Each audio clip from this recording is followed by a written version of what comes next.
After திருச்சிற்றம்பலம் எப்போ இப்படி ஒரு ஃபீல் குட் மூவியை பார்ப்போம்னு எல்லாருமே எதிர்பார்த்துட்டு இருந்தோம். திடுதுப்புன்னு உள்ளே வந்தான் அப்படின்ற மாதிரி டூரிஸ்ட் ஃபேமிலி அப்படின்ற ரொம்ப அழகான ஒரு படத்தை கொடுத்தாங்க.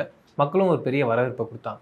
அப்படிப்பட்ட இன்னொரு ரொம்ப அழகான ஃபீல் குட் படமாக தான் நான் இந்த மெட்ராஸ் மேட்னி படத்தை பார்க்குறேன். இந்த படத்துடைய டைரக்டர் கார்த்திகேயா மணி ரொம்ப அழகாக அதை ஸ்டேஜ் பண்ணியிருந்தார். ஃபர்ஸ்ட் ஆஃப் ஆல் அவர் இந்த கதையில் என்ன சொல்கிறாருன்னா, ஒரு ரைட்டர் அவர் தொடர்ந்து அவருடைய அந்த ரைட்டிங் ப்ராசஸில் சக்ஸஸ் ஆகணும்னு நினச்சி கதை எழுதணும்னு ட்ரை பண்ணிகிட்டு இருக்காரு. அவர் தான் சத்யராஜ். அந்த ஒரு ரொம்ப அழகான ஒரு ரூம்ஸ் மாதிரியான ஒரு ஏரியா இருக்குது. அதை என்ன சொல்லுவாங்க, எல்லாரும் இருக்கிறதுக்கு தங்கிறதுக்கு மேன்ஷன். அப்படி ஒரு மேன்ஷனில் அவர் இருந்துக்கிட்டு இருக்கார். அந்த மேன்ஷனில் ஒரு அழகான அவரை விட ரொம்ப வயசு கம்மியான ஒரு மலையாள பொண்ணு இருக்காங்க. அவங்ககிட்ட கேட்குறாங்க, என்ன மாதிரியான கதை எழுதிட்டோம், நான் எழுதின கதைகள்லாம் பயங்கர டிஃப்ரெண்ட்டாக இருக்குன்றதை சொல்கிறாரு. பட் அந்த கதையை எல்லாமே காயலாங்கல்ல ரொம்ப வேஸ்ட் அப்படின்ற ரேஞ்சில் தூக்கி போடுறாங்க. ஒரு சர்க்காசம் இருந்துக்கிட்டே இருக்கு அந்த கதை ஃபுல்லாகவே ஓப்பனிங்லேருந்து. அதுக்கப்புறம் அவர் சொல்கிறார், பயங்கரமான ஒரு கதையை நான் பண்ணலான்ட்ருக்கேன், சயின்ஸ் ஃபிக்ஷன் பண்ணலான்ட்ருக்கேன். அதுக்குமே சர்க்காசமாக கலாய்க்கிறார். ஏன்னா அதுதான் ஒரு அறிவாளிகளுக்கான ஒரு கதையாக இருக்கும் அப்படின்றது சொல்கிறாரு. அப்போ அந்த பொண்ணு சொல்கிறாங்க, ஏன் நீங்கள் அவ்வளோ யோசிக்கிறீங்க, அந்த மேன்ஷனை கூட்டி பெருக்கிற ஒரு தாத்தா இருக்கார், அவரை பற்றி ஒரு கதை எடுங்க அப்படின்ட்டாங்க. சத்யராஜ் சார் சொல்கிறார், இவங்கிட்ட என்ன கதை இருக்கும், இவங்ககிட்ட என்ன அட்வென்ச்சர் இருக்கும் அப்படின்ற ஒரு கேள்வி கேட்குறாரு. அப்போ அவர்கிட்ட கொஸ்டின் கேட்குறாரு, நீங்கள் எப்போ அழுவீங்கன்னு. அவர் ஒரு காமெடியான பதில்கள் சொல்கிறாரு. ஒரு கட்டத்துக்கு மேலே நான் ஒயின் ஷாப் போய் குடித்ததுக்கப்புறமா கண்டிப்பாக அழுகும் அப்படின்றாரு. கட் பண்ணால் கேமரா ஒயின் ஷாப்புக்கு போகுது. அங்கே இவருக்கு ஃப்ரேம் வைக்காமல் அதே ஒயின் ஷாப்பில் நிறைய பேர் இருக்காங்க, அவங்ககிட்ட நிறைய கதைகள் இருக்குது. அப்படிப்பட்ட ஒரு ஆள்கிட்ட ஃப்ரேம் போகுது. அதுதான் காளி வெங்கட். அவருடைய வாழ்க்கையில் என்ன நடந்தது, அவர் எதுக்காக குடிக்க வந்திருக்காருன்றதான் இந்த படத்துடைய கதையாக. முக்கியமாக ஒரு கதையை ப்ரெசென்ட் பண்ணும்போது அந்த ப்ரெசன்டேஷன் தான் அந்த டேரக்டர் ரொம்ப யூனிக்காக எடுத்து போய் காட்டும். அப்படி கார்த்திகேயன் மணி ரொம்ப யூனிக்கான ஒரு டேரக்டர். அவர் ஸ்டேஜ் பண்ண எல்லா விதங்களுமே ரொம்ப அழகாக இருந்தது. ஃபர்ஸ்ட் ஆஃப் ஆல் ஃபர்ஸ்ட் ஆஃபில் வாய்ஸ் ஓவரில் சத்யராஜ் அவருடைய முழுக்க ஒரு கதை சொல்கிற அந்த விதம். ஏன்னா ஒரு ரைட்டராக அவர் அப்படி தானே இருப்பார். அவருடைய பாயிண்ட் ஆஃப் வியூலேயே இந்த கதையை நகர்த்தோம் அப்படின்றத யோசிச்சு அந்த பாயிண்ட்டாக இருக்கும். செகண்ட் ஹாஃபில் இந்த கதை எமோஷனலாக நகருது.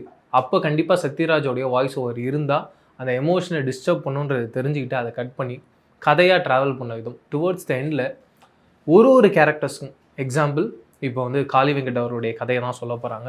காளி வெங்கட்டாக இருக்கட்டும், அவங்களுடைய ஒய்ஃப் கேரக்டராக இருக்கட்டும், அந்த கதையில் வர ரொம்ப அழகான ஒரு நாய் ப்ரௌனியாக இருக்கட்டும், அவங்க பையன், அவங்க பொண்ணுன்னு, அவங்க ஃப்ரெண்டு கேரக்டர் உட்பட இந்த கதையில் யார் யாரெல்லாம் வராங்களோ எல்லாருக்கான ஃப்ரண்ட் அண்ட் பேக் ஸ்டோரியை ரொம்ப டீட்டெயில்டாக சொல்லி உண்மையாகவே ஒரு மிடில் கிளாஸ் ஃபேமிலி அடுத்த ஜெனரேஷன் படித்து மேலே வந்துட்டாங்கன்னா அவங்களுடைய வாழ்க்கை மாறிடும்ன்ற ஒரு சந்தோஷத்துலையும் ஏக்கத்துலையும் இருக்காங்க.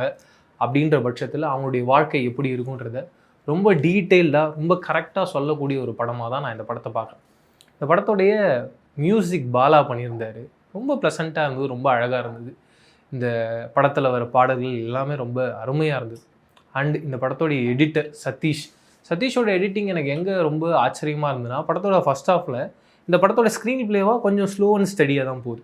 அந்த ஸ்லோ அண்ட் ஸ்டடியாக இருந்ததுன்னா ஆடியன்ஸ் அந்த எங்கேஜிங் பாயிண்ட்லேருந்து வெளியில் போயிடுவாங்கன்ற காரணத்துக்காக எடிட்டில் அவர் கொடுத்த அந்த ஃபாஸ்ட் கட்ஸ், முக்கியமாக இந்த கேரக்டரில் இந்த கதையில் தினேஷ்னு ஒரு கேரக்டர் வருது. அந்த கேரக்டர் ரொம்ப ஸ்லோ அண்ட் ஸ்டடியாக அவரை பற்றி நின்று பேசிக்கிட்டு இருக்காரு. அவர் பேசும்போதே ரொம்ப மந்த நிலையில் தான் இருக்குது.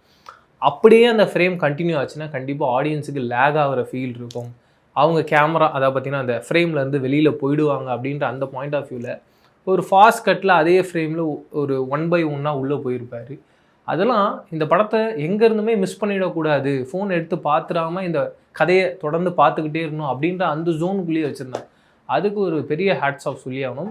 இன்னொரு பாயிண்டில் சினிமோட்டோகிராஃபர் அவருமே என்ன பண்ணியிருந்தாருன்னா, இதில் ஒரு கேரக்டர் வரும், பக்கத்து வீட்டு பையனாக ரொம்ப பயங்கரமாக ரவுடிசம் பண்ணிக்கிட்டு.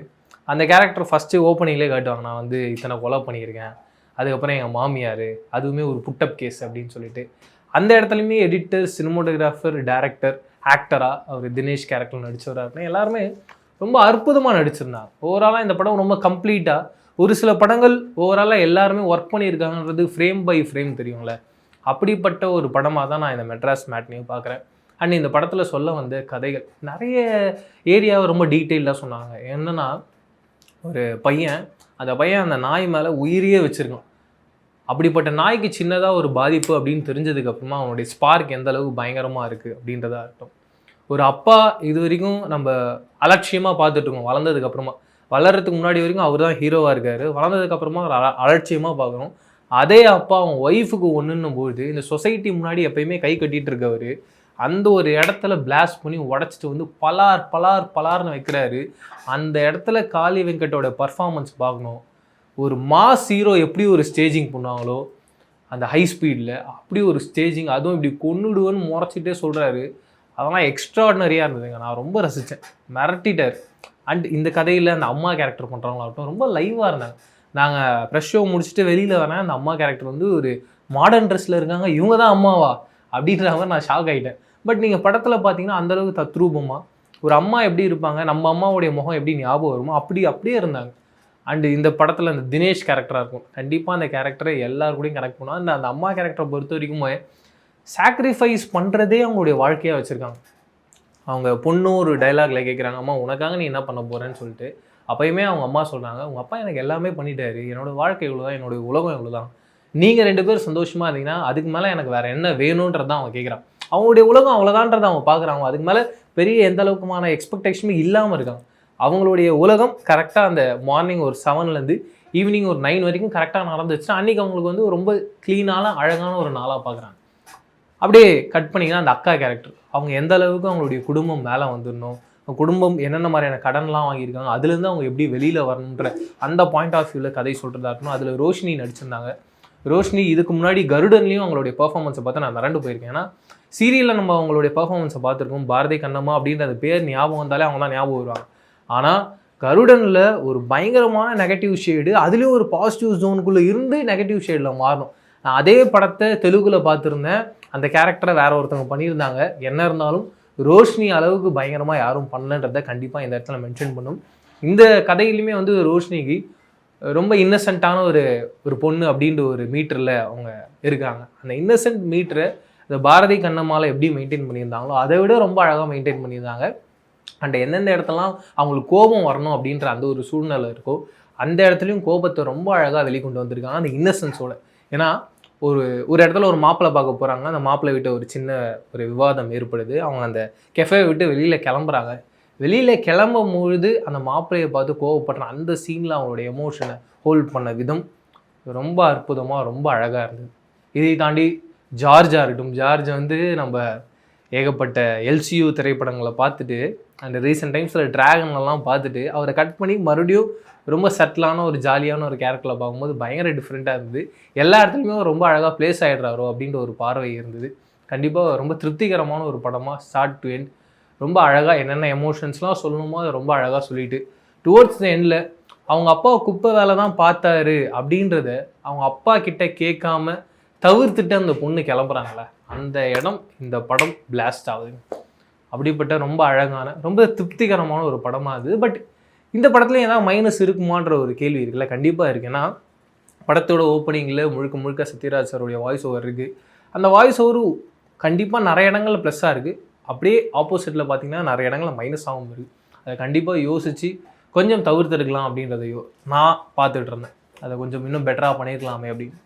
மீண்டும் கதைக்குள்ளே வந்தீங்க அப்படின்னா கதையோட ட்ராவலாக எல்லாரை பற்றியும் சொல்கிறாங்க, அது நல்லா இருக்குது. ஆனால் எப்பவுமே ஒரு படமாக ஒரு ட்ராவலில் போகும்பொழுது ஒரு பார்வையில் போய் முடியுது அப்படின்ற போது தான் ஆடியன்ஸ் படம் முடிச்சுட்டு வரும்போது ஆமாம் இந்த படத்தில் இப்படி ஒரு மெசேஜ் சொன்னாங்கன்ற ஞாபகத்தில் இருக்கும். நீங்கள் எல்லா இடத்துலையும் எல்லா மெசேஜையும் கம்ப்ளீட்டாக சொல்லியிருந்தா கூட ஆடியன்ஸால் எல்லாத்தையுமே இப்போ நான் ரிவ்யூக்காக பேசுன்றதுனால ஒரு பாயிண்ட்டையும் டீட்டெயிலாக உட்காந்து பேசிக்கிட்டு இருக்கேன், எனக்கு எல்லாமே ஞாபகம் வச்சுருக்கேன். பட் ஆடியன்ஸ் அதை ஞாபகம் வச்சுக்கணும் அவசியம் கிடையாது. அவங்க வெளியில் வரும்போது நல்லா இருந்தது ஆனால் என்ன காரணத்துக்காக நல்லா இருந்தது அப்படின்ற ஒரு கன்ஃபியூஷனுக்குள்ளே போயிடுவாங்க. அப்படிப்பட்ட ட்ரீட்மெண்ட்டும் இந்த படத்துக்குள்ளே இருக்குது. ஓவராலாக நீங்கள் இந்த மெட்ராஸ் மேட்னி பார்த்துருந்தீங்கன்னா உங்களுக்கு இந்த படம் என்ன மாதிரியான அனுபவத்தை இருந்தது அப்படின்றத கமெண்ட் செக்ஷனுக்கு ஷேர் பண்ணிக்கோங்க. இதே மாதிரி சூப்பரான அடுத்த ரிவ்யூவில் சந்திக்கிறேன். அது வரைக்கும் டாடா பாய். நான் பிரவீன் கேஎஸ். பாய்.